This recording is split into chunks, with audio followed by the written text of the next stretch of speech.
St. Vicious, and I'm the jungler for the NA All-Stars. Living with all the All-Star guys is fine. I mean, all I really focus on is scrimming, and I think it's okay. Hi, my name is William Lee. My in-game name is Scar. I play for Team Dignitas, and I'm here at the All-Star house playing AP mid for them. It's great being part of the All-Star team. Like, it's really nice. Honestly, we gelled together much better than I thought. Like, everyone's enjoyable to be around. Like, everyone just likes playing the game. My name is Marcus Darius Hill. I play top lane for TSM Snapdragon, and I was chosen for the NA All-Stars team. It's a fun, different experience. I see a lot of strengths and weaknesses of the other players I played against, and like why they do certain things. We all get along very, very well, and you know, it's been a blast. A lot more fun than I expected it to be. My name is Alex Special Chu. I play support for TSM Snapdragon and for the NA All-Stars team. Being on the All-Stars team, it's quite an honor to represent NA. It's different to play with so many different players from different teams. Arguably, these are some of the best players from NA, so hopefully we do well at the All-Stars, but it's going to be hard. Yeah, I'm Doublelift and I play AD for the NA All-Stars team. Living with the All-Star team here in the Curse house. It's pretty baller. They have everything like accommodated for us. Everything's paid for by Curse, like out of their own pocket. And Liquid's just a really cool guy, and everyone's just really cool. Like we get along just fine, you know. I think one of the things about being an All-Star is not only it's kind of a popularity contest, to be honest. And so like we're pretty cool guys. Like people relate to us, and so we get along really well. And the atmosphere is just really relaxed and focused, I guess. My name's Steve Aronset. I'm the Director of Esports for Curse, and I'm also selected to be the North American All-Star Team Manager. So having the guys here at the house for the NA All-Stars training boot camp has been really informative. It gives a new perspective to team dynamic and communication.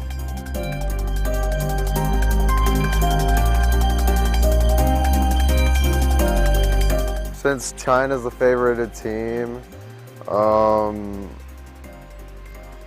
I like to go like 30-70 because they started a week before us, and they're considered. I don't know. I feel like people overhype it. I think we have about a 50-50 chance of winning the whole thing. I mean, of winning versus China, and I think we have definitely a shot of winning the whole thing. I mean, all I'm really concerned about is China. Being China, it's tough to say. I don't know how hard they've been preparing. I know that they have had boot camps before we started, but I don't know how well they've been practicing. It's tough to say. At this point, I would just give it like a 40-60 where we have 40 and they have 60. I think our chances against the Chinese team are about 50-50. I know like people are going to be like, well, they're just being optimistic. Like that's just for confidence reasons. Like they need to at least know they have a chance. But legitimately, I think like the level of play of this team is really high, like surprisingly high. I feel like just everyone knows what to do. When typically on my team, we need people to call rotations, like where people to go to like which lane, like how people to go to which lane, and when to rotate at certain timings in the game. And like on this team, it's like Doublelift's telling me when to rotate, and like he's already there, and I'm like, whoa, what the heck, like. You're up against like these guys who have been like hailed as gods for the longest time, like Messiah and Wei Xiao, and PDD. These guys are really good at the game, but so are we. So I feel like it's 50-50, honestly. But it is kind of nerve-wracking to play against these guys, and also like if you lose, then you get shit on for the rest of your career. Like you lost to Wei Xiao, you'll never be as good as him. Like, so there's lots of proof.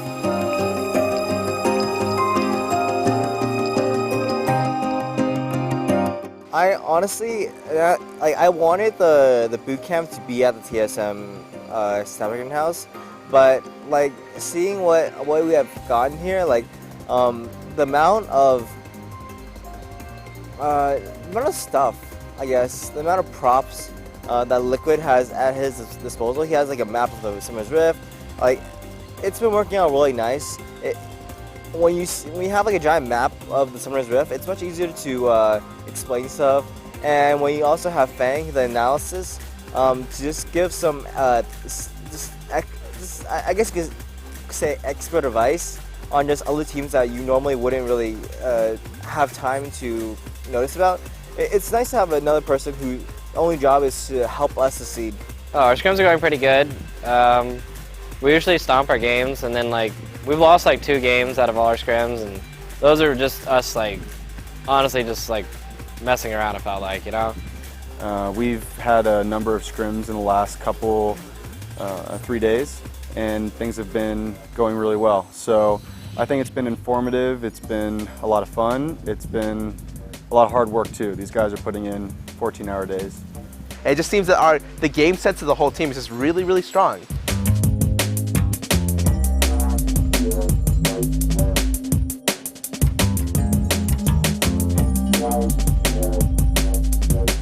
Saint's just like a bro. Like after you're done playing the game, you hang out with Saint, you talk about the game, you have fun, and it's just like fun to be on a team with Saint. And everyone else, you know, they're just cool. I have no qualms or anything. They're just really nice guys. Double Lift is just like a giant man baby, and he needs to be taken care of. Yeah. It's pretty funny. Double Lift always had his moments since DreamHack where he'd just be like, he'd say the dumbest things. Like recently, like he was writing on a piece of paper and Liquid handed him a cardboard box. He's, what is this for? And is like, to write on. He's like, what do you mean? He's like, oh. Everybody's actually pretty funny except for Darius. Yeah, like Saint, he's hilarious.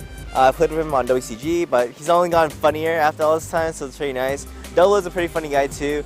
Every time he dies, he's just like, fuck, I suck. On the team, I think Double Lift's the funniest to be around because like just his reactions and stuff is hilarious. He's like, it's so strange because in the LCS games he plays very practical, you know. He doesn't go too far, he doesn't go too deep, he just kites backwards and it lets the other team dive him and he cleans up. But in our games he's like, oh my god, let's go in. And he's the first one in there. Like we have like a front line with Saint, we have like me on like Rise or something. He is the first one in the front on like the longest range AD carry, and he just gets picked by a skill shot and dies. And we win the team fight. And I'm just like, definitely this team has less toxic environment. I'm not like somebody who like really wants to butt heads and argue about stuff, especially stupid, pointless stuff, you know. And like we generally don't argue about stupid, pointless stuff. Like when we get into arguments, it's more like a 10-minute discussion, and it always gets resolved, and it's just much more efficient, and our practice is a lot more quality instead of just like quantity, like play. At the end of the day, argue for 2 hours. Like that's stupid. We play like 6 hours, and we get the most out of it, and we learn a lot every day. When we play on TSM, the biggest difference is that we have Reggie, who is the owner, team captain, player, manager, like he's all those roles. Here we have Liquid, and we also have an analyst, and it's nice to know all the players are just kind of on an equal footing. Like when you talk to the player, it's like this is a fellow player, this is an equal, rather than this is the boss manager guy. And if you do have problems, you have a manager guy to talk to, and it's nice knowing that a team is only made of players and not of people who have authority over you. And so you can talk to them on an equal level. You can give them more constructive criticism and not expect to have any sort of backlash. On the Dig team, like a lot of times people are like, this was retarded, and 2 people back that guy, 3 people back the other guy, and we just start yelling. And it gets resolved, but it gets resolved like in a really weird way. And sometimes it's like unproductive how we communicate.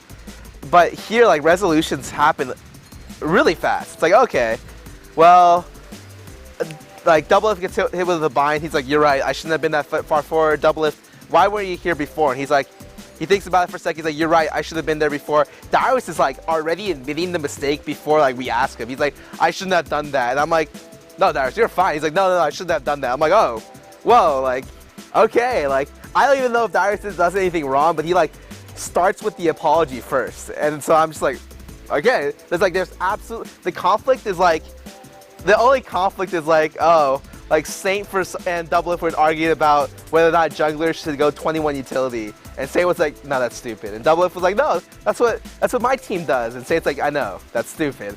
So some of the differences between the NA All-Stars team and Team Curse and managing, I guess, both at this point, they both have their strengths and weaknesses. For the Curse team, we're dealing with some roster changes and integrating some new personalities into the team, some players that are not really experienced with the LAN environment and getting them used to that. Where the NA All-Stars team, they're an experienced bunch. They've been around since beta. They've probably played in over 30 LAN settings in their career so far. So it's really focusing in on the minute communication, things that need to happen during the game. It's them understanding each other and being reactive in the right situations. So each team is a little bit different in what I want to focus on, but I feel like the NA All-Stars is definitely it's a team to be reckoned with. It's a pretty strong team. Me personally, I have a lot to prove. I think like a year ago, Weijia looked up to me, and he even told me like he looks up to me. And now it's the other way around, and my play has gotten a lot more inconsistent. So I think at my best, I'm better than him, but obviously I'm not always at my best. And I have to prove that I'm better than him, obviously, and I have to just prove to the world that like North America isn't a piece of shit. Because people just think like we're like a piece of garbage, like on the ground. No, there's no chance we can win, and I think that's pretty dumb. My stake is just my pride as a top laner. If I go in, I do good, we still lose, and like whatever, I did my best. But if I go in and I fail, everyone will frown upon me and be like, we should have sent Void Boy. I feel like being on the NA All-Star team is worth a lot to me because everyone on the team has put aside the like past differences. They put aside like we've given each other individual strats. Like we've given each other team strats and stuff that will harm us in the future in LCS to come together to win this thing. We've given away our team's level 1s. We've given away how we communicate. We've given away our champ pool, like what we're comfortable on, what we can learn, like how we play. Everything is being discussed about in the All-Star camp, and we're pushing that to the most importance because we want to represent the nation and the NA esports scene, the League of Legends esports scene, in a really good fashion. Like going to the All-Star event, like we were there to win. Like we're not there just because we got like voted in. Like we may be some of the most popular players in the world, but we're gonna show that popularity doesn't mean that we don't lack skills. It's just all for our fans, and the pride's on the line. And I guess it's the 3rd place spot, and NA gets to go to Worlds. North America has never been the region that lacked like good players. North America is the region that lacks like good structure.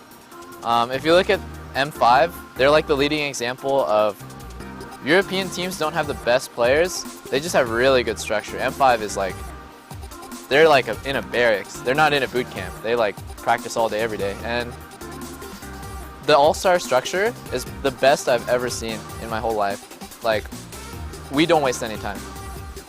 I don't care that fans of other regions, fans of the game, would think that we have the longest shots. It may even be true, but I certainly don't think so right now. I love making people eat their words, so I know everybody's hating on us, but hopefully we come out strong.